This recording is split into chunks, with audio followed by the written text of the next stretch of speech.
Hello student, आज हम आपको हिंदी 11th क्लास लेकर आए हैं और उसके बारे में हम ज्ञात करेंगे, पढ़ेंगे कि हिंदी है क्या, हिंदी कहाँ से निकली, हिंदी का अर्थ क्या होता है, हिंदी किसे कहते हैं, हिंदी का अर्थ क्या है।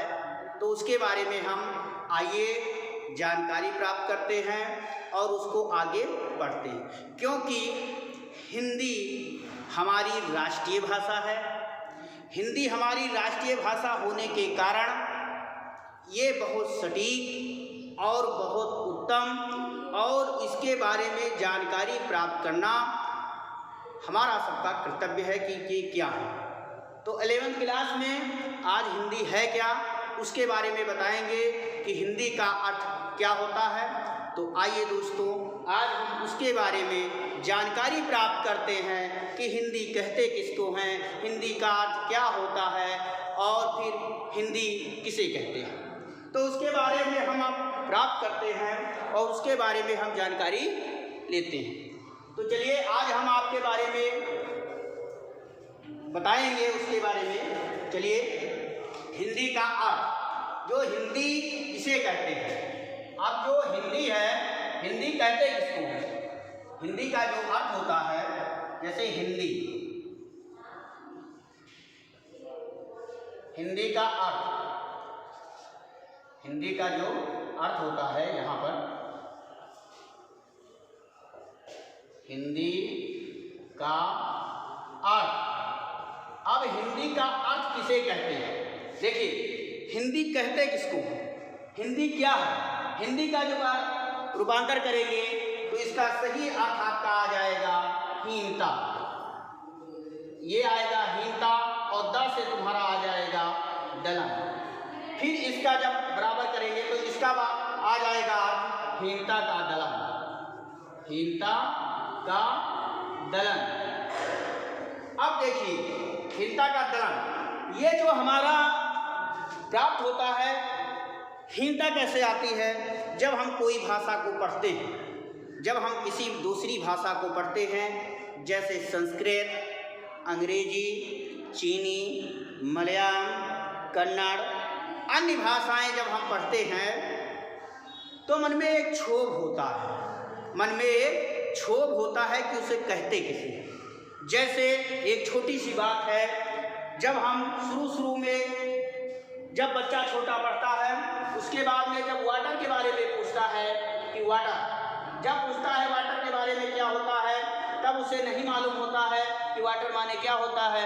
फिर टीचर जब उसे बताते हैं कि वाटर मतलब जल होता है, जब टीचर बता देते हैं कि वाटर मतलब क्या होता है, जल, तो हमारे मन में क्या होती है, हमारे सबके मन में कि एक, हमारे सबके मन में एक हो रही है पीड़ा होती है, उस पीड़ा को हम शांत करते हैं। तो जो हिंसा होती थी हिंदी में हम जान गए, जब वाटर का शब्द आया और वाटर का जब शब्द आया तब मन में हुई कि इसे कहते किसको। फिर जब मुझे मालूम हो जाता है नहीं, जल को ही, पानी को ही वाटर कहा जाता है, तब मेरे अंदर जो ये कष्ट है ये दूर हो जाता है और उसी को कहते हैं हीनता का दलन। जो मेरे मन में, ये राष्ट्रभाषा होने के कारण, मातृभाषा होने के कारण, राष्ट्रभाषा होने के कारण, मातृभाषा होने के कारण इसका हम रूपांतर करते हैं। तो आइए हम जान गए हैं कि हीनता का दलन, हिंदी का अर्थ क्या होता है, हीनता का दलन, उसके बारे में हम आप सब लोग पढ़ेंगे। फिर देखिए आगे हम चलते हैं काव्य के बारे में कि काव्य जो तुम्हारा होता है, हीनता का दलन आप जान गए। इसके बाद में इस पर चलते हैं कि हिंदी का अर्थ, हिंदी का मेन जो अर्थ होता है वो कहा गया है काव्य। क्या होता है, काव्य। काव्य साहित्य इतिहास से, जो काव्य साहित्य का इतिहास होता है और हिंदी साहित्य का जो इतिहास होता है, हिंदी साहित्य के इतिहास से यूपी बोर्ड ही नहीं, हमारी क्लास नहीं, अन्य क्लास, अन्य परीक्षाओं में भी ये पूछा जाता है। तो इसको जब हम पूछते हैं तो काव्य के हमारे दो भेद होते हैं। देखिए काव्य के हमारे दो भेद होते हैं। अब काव्य का जो भेद होता है, काव्य कहते किसे हैं, काव्य का मतलब होता है जो पद, गद्य और पद। अब गद्य और पद किसे कहते हैं, अगर जो आपको कोई पूछ ले यहाँ पर देख लीजिए कि गद्य किसे कहते हैं और पद्य किसे कहते हैं, गद्य और पद्य किसे कहते हैं। तो आपको सही पढ़ते हैं कि गद्य उसे कहते हैं जो सीधे भाषा को हम रूपांतरित करते हैं, बोलते चले जाते हैं, उसे पद्य कहते हैं। जैसे गंगा की तरह से प्रवाहित जल बहता चला जाता है, उसे गद्य कहते हैं, जैसे नाटक, आत्मकथा, ये सब। उसके बाद में पद्य किसे कहते हैं, जहाँ पर यत है, लय है, युक्त है, जिसको आप ध्यान लेकर पढ़ते हैं तो उसे कहते हैं पद, उसे पद कहते हैं, उसे गद्य कहते हैं। तो इसी तरह अब हम काव्य के बारे में मालूम करेंगे कि काव्य किसे कहते हैं। तो काव्य के कितने भेद होते हैं, तो काव्य के कितने पक्ष होते हैं। अब अगर जो पूछ लें कि काव्य के कितने पक्ष होते हैं, आप पक्ष पर आ जाइए। तो एक कहते हैं भाव पक्ष। देखिए पहला नंबर होता है भाव पक्ष। काव्य पक्ष के दो भेद होते हैं, एक होता है भाव पक्ष और दूसरा होता है कला पक्ष। एक होता है भाव पक्ष, दूसरा होता है कला पक्ष। अब एक भाव पक्ष है और दूसरा तुम्हारा कला पक्ष है। दो प्रकार के होते हैं काव्य के पक्ष। अब ऐसा भी पूछा जा सकता है कि काव्य के कितने पक्ष होते हैं, तो दो पक्ष, भाव पक्ष अथवा कला पक्ष। अब फिर पूछा जा सकता है प्रथम स्थान पर कौन सा पक्ष होता है। अब भाव पक्ष होता है या कला पक्ष, तो आपको लिख देना है प्रथम स्थान पर भाव पक्ष और दूसरे स्थान पर होता है कला पक्ष। तो भाव पक्ष और कला पक्ष होता है। इसके बाद में अब भाव पक्ष कहते किसको हैं, भाव पक्ष में काव्य के समस्त विषयक वर्णन किए जाते हैं। भाव पक्ष में होंगे, देखिए भाव पक्ष में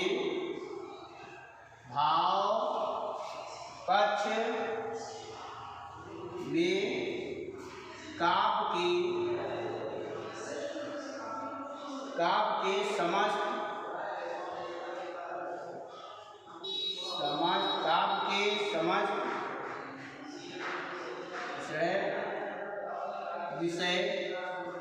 विषय आ जाता है। अब इसमें आ जाता है भाव पक्ष में समस्त बड़े विषय आ जाते हैं। अब देखिए भाव का पक्ष का क्या होता है कि भाव पक्ष में समस्त विषय वर्णन विषय आ जाते हैं। अब अगर जो आपको कला पक्ष के बारे में प्राप्त करें, देखिए कला पक्ष किसे कहते हैं। अब इसके बारे में क्या होता है, अब इसके बारे में कहा है कला पक्ष में, देख लीजिए कला पक्ष में वर्णन शैली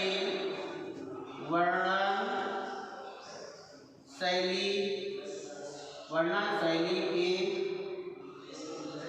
सभी अंग सम्मिलित हैं।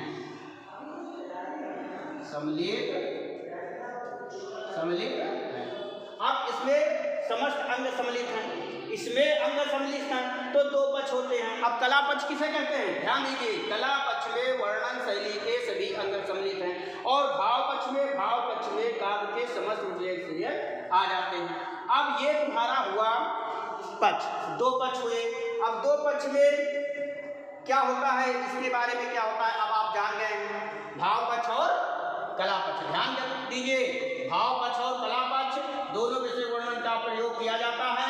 आगे अब हम आते हैं कि काव्य के भेद। आगे हम कहाँ पर आ जाते हैं, देखिए काव्य के आ जाते हैं भेद।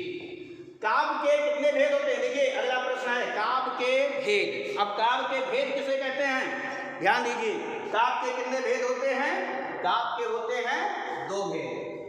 पहला नंबर पर जो तुम्हारा होता है दो भेद, काव्य के दो भेद होते हैं, पहला श्रव्य काव्य, दूसरा दृश्य काव्य। अब देखिए काव्य तो हैं, लेकिन काव्य के जितने अंग हैं उसके बारे में हम जानकारी प्राप्त करते हैं कि उसको क्या कहते हैं। श्रव्य काव्य किसे कहते हैं और दृश्य काव्य किसे कहते हैं, उसके बारे में जानकारी प्राप्त कर लेते हैं। तो पहला आपका होता है, जो आपका पहला है श्रव्य काव्य। पहला काव्य कौन सा है, श्रव्य काव्य। और दूसरा जो आपका काव्य है वो है दृश्य काव्य।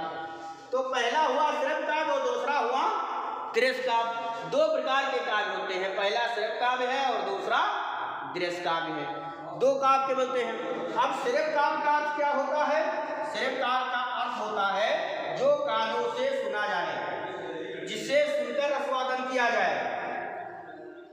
श्रव काव्य में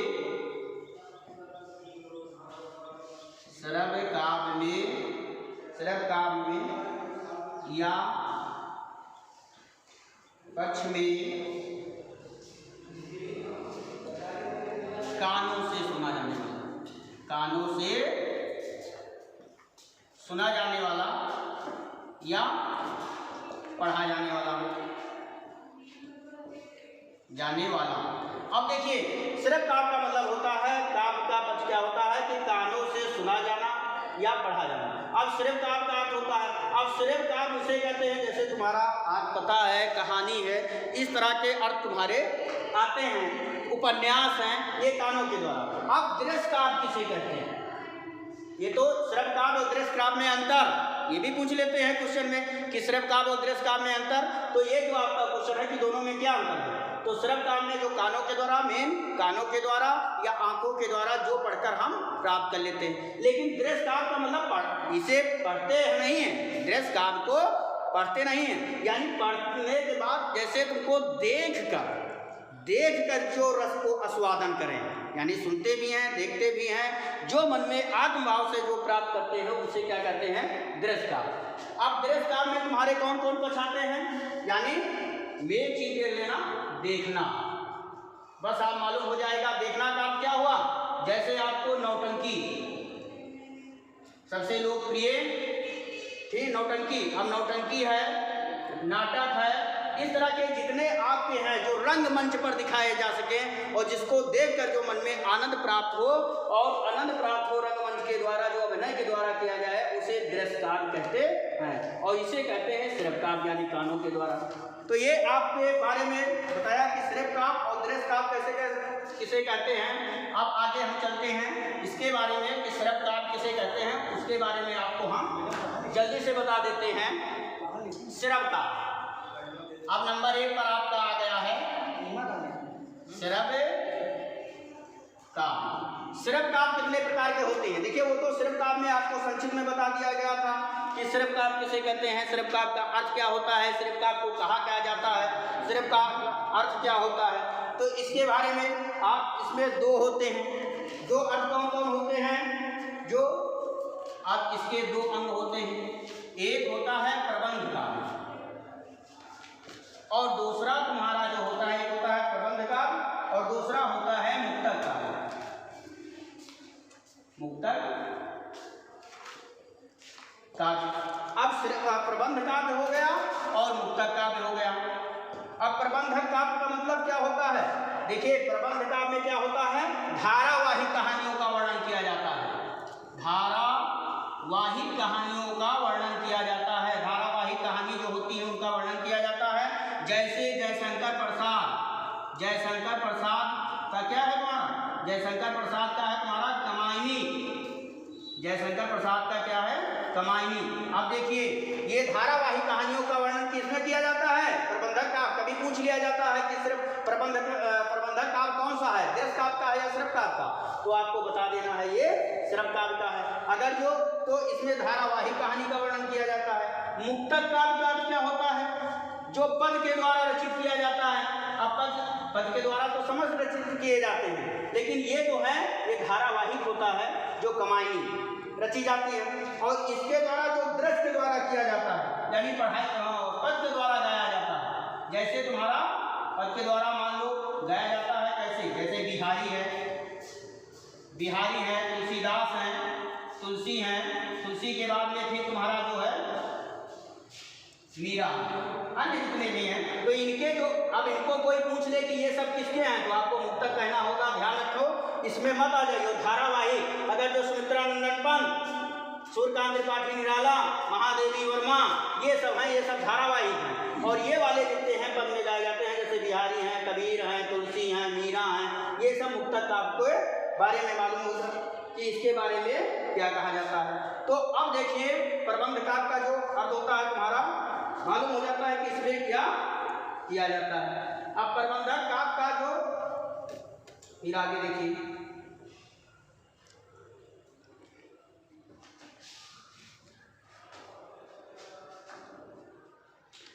अब इसमें अब काव्य कितने प्रकार के होते हैं प्रबंध काव्य में? जो प्रबंध काव्य के प्रबंध है, जो तुम्हारा काव्य है, काव्य का जो तुम्हारा माना जाता है प्रबंध काव्य, तो प्रबंध काव्य पर आप आ जाइए। दो प्रकार के भेद, अब दो प्रकार के भेद फिर माने जाते हैं तुम्हारे। अब दो प्रकार के तुम्हारे माने जाते हैं कि एक महाकाव्य है, महाकाव्य, और दूसरा होता है खंड काव्य। एक होता है महाकाव्य, दूसरा होता है खंड काव्य।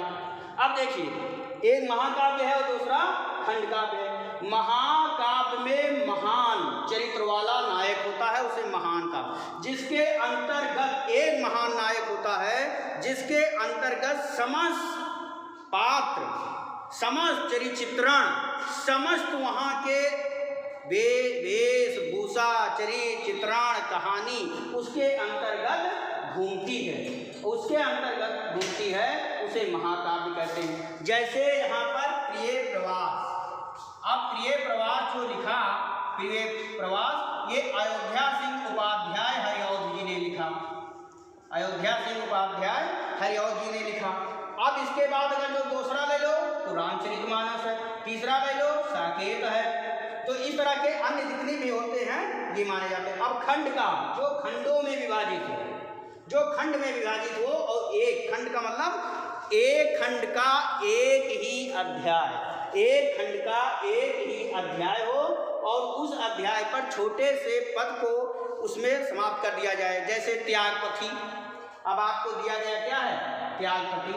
अब त्यागपथी तुम्हारा जो है कोर्स में चल रहा है, इसीलिए इसका नाम ले रहा है कि भूलो नहीं। तो त्यागपथी, अब त्यागपथी जो है खंड काव्य है, क्योंकि एक एक अंक पर यह निर्धारित किया गया है, हर्षवर्धन की कथा है। इसी प्रकार से त्यागपथी हो गया। सुदामा चरित्र, सुदामा जो चरित्र है जिसको लिखा है नरोत्तम दास जी ने, नरोत्तम दास जी ने लिखा है, तो ये तुम्हारा भी खंडों में विभाजित है। तो खंड काव्य और महाकाव्य, मतलब इसका जो चरित्रवान होता है नायक, वो खंड के वाइज होता है। जैसे एक खंड पर ही निर्भर होता है, दूसरा खंड चलेगा तो दूसरे का महान चरित्र वाला हो जाएगा, लेकिन इसका जो होगा वो पूरे नायक में महान चरित्र वाला होता है, और ये खंडों पर होता है, खंड, अध्याय, अंक इसमें निर्धारित होता है।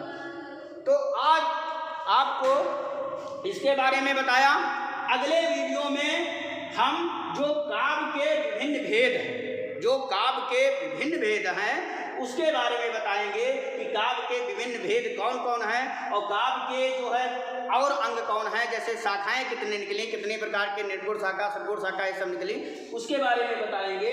आज के लिए इतना ही, और आप सब लोग पढ़ाई करें, ध्यान दें, और इससे क्वेश्चन आएगा, और अगर जो आप पढ़ लेंगे तो मुझे विश्वास है कि कहीं अलग से नहीं आएगा, बल्कि यहीं से आएगा। Thank you. जय हिंद, जय भारत।